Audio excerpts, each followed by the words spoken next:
up everyone, welcome back to my YouTube channel. Today we will be reacting to Jeff Gordon's final win revisited. This video was requested by one of my Patreon members. I have no idea what I'm getting myself into here because I don't think I've ever seen his final win anyway, so this is going to be completely new to me, but I'm looking forward to it anyway. But before we get into the video, make sure you subscribe. Over half of you that watch my videos aren't subscribed. Just hit the bell, it takes 2 seconds, and if you'd like to become a member on this channel and receive exclusive perks, you can also do it by hitting the join button down below. A man that holds some of the largest significance in the history of NASCAR. Wow. Gordon helped lead NASCAR into its boom period in the late 90s and early 2000s, but inevitably, the Wonder Boy had the years catch up to him. And even so, the performance was still there for Jeff Gordon, as his 2014 season was actually one of his best post-Evernham seasons in his career. No way. But even with that, his time was waning, and he would retire at the conclusion of the 2015 season. Oh, he retired in 2015. Leading up to the fall Martinsville race. I always think that was like 3 years ago. It's not. It's like 9 years ago. Clear regression. Even so, he was in the round of 8 and still in championship contention. Oh, he was in the round of 8. To make it, he would need to do 2 things. He would need to stay up front from a 5th place starting spot at Martinsville and beat the other playoff drivers. Now, I can tell you from being there almost 5 years ago that it was quite chilly and raining that day at Martinsville. So the race had to start under a green-yellow condition, at least for the first 7 laps. But once it went green, Gordon made his way to the front. He was the master at Martinsville, and Hendrick had been quite good there at the paperclip in the recent years. Johnson won in 2012. Gordon won in 2013, and Dale Jr. beat Gordon to the line in 2014. The 2014 one being a little soul-crushing for Gordon, as he led for most of the day, only for mistakes to ultimately... Oh, that's got to be so annoying if you've led most of it, and then just a couple of mistakes and you lose the win. As on lap 44, he actually took the lead to the applause of the crowd. Did he? A far cry from the boos that he would receive only a decade prior. But this wasn't to last, as the 24 wasn't the dominant car of the day. That honor would be attributed to Joey Logano's 22. Of course. And then he would be followed. How did I know it was going that way? Kenseth and Kurt Busch. 3 of these drivers would actually get into each other earlier in the race, as Kenseth had little patience for the Penske drivers, moving Brad Keselowski on lap 100 and Joey Logano on lap 258. Logano had swept the round of 12, and he had done so in part by spinning Matt Kenseth out of the lead at Kansas. Even with this, Logano was dominant and looking likely to win his 4th consecutive victory. 4th consecutive victory. But on the restart, on the 435th lap, much of the dominant group that had been up front all day was eliminated. Now just Kurt. What happened? Oh no! Kenseth around, out in front of the field. The 41 oh my. damage. It's going to cause more damage here. Joey Logano clears him, but the 2. I thought that was going to be a bigger wreck. But still, the 20 just kind of like bunny hopped there. Was far and away the best driver in the field now. Got no tire left. But trouble loomed on the horizon as an enraged Matt Kenseth rejoined the competition. Back in 2015, there was no damaged vehicle policy, so the hobbled 20 car would be let back out, and he would be out looking for a vendor. No way. I always find that so crazy. I'll just let the replay do the talking for me. No matter how much damage you've got. And there he goes. Cleared by Logano, maybe no. Oh no! Into the wall. The cheese. Oh, the cheese. That is crazy.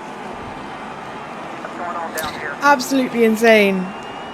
It makes me laugh when they do that in NASCAR because it's not really a thing that happens in F1. The most you'll get that we've had recently is like booing on the podium. That's it. So when cars spin out in NASCAR and you can like hear the cheers, it makes me laugh. Of the crew members of the 20.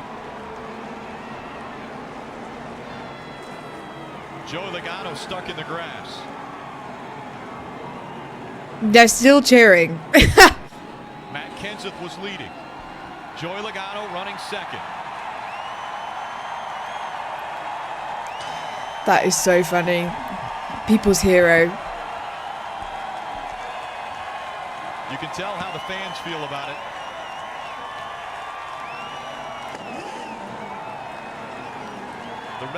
I have to know if like he felt good about that. He must have. Absolutely ballistic. The only time I'd heard a crowd cheer that loud at a race was when I was at Dale Jr.'s 2012 Michigan win. Every time Logano was shown on the video boards or you heard his name on MRN, the crowd booed. And just about anything from Matt Kenseth sent us cheering.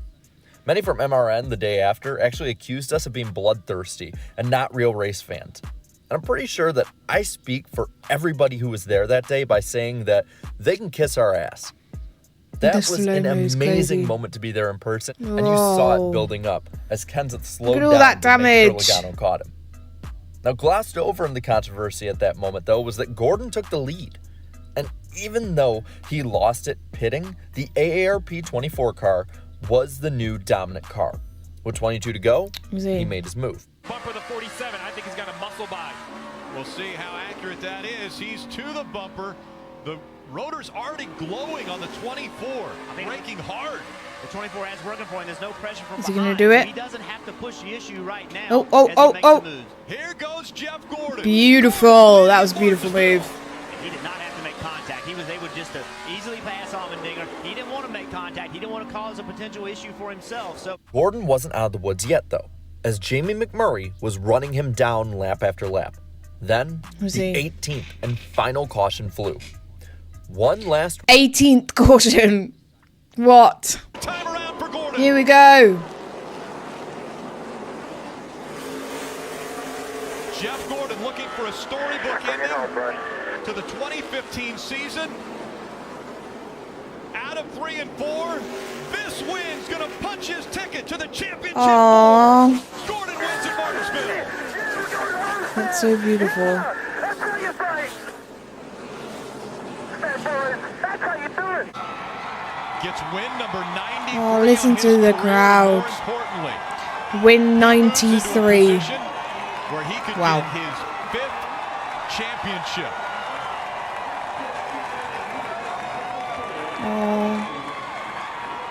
Why is it making me emotional? I was never watching NASCAR at the time. Suddenly I'm getting all emotional.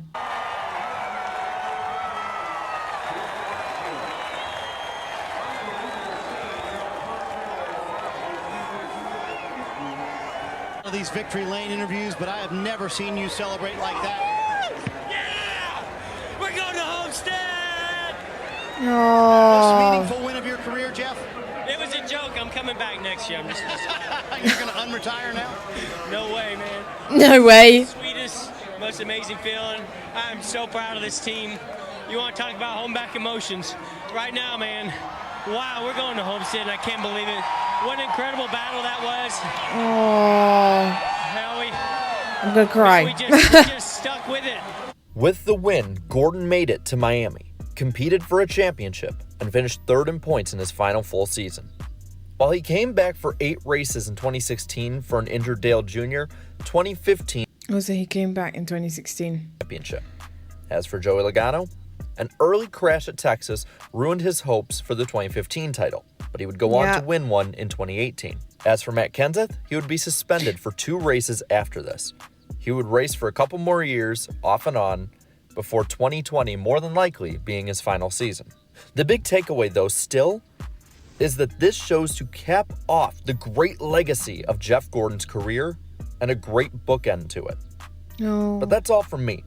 That is a great way to have like your final win. Where were you when Jeff Gordon won his final race? And how did you react? Where was I when it happened? I was 11, knowing nothing about NASCAR. Well, that was a very good video. I didn't know that was his final win, or what his final win was. So watching that, it was very good. It made me emotional. And I wasn't watching NASCAR at the time.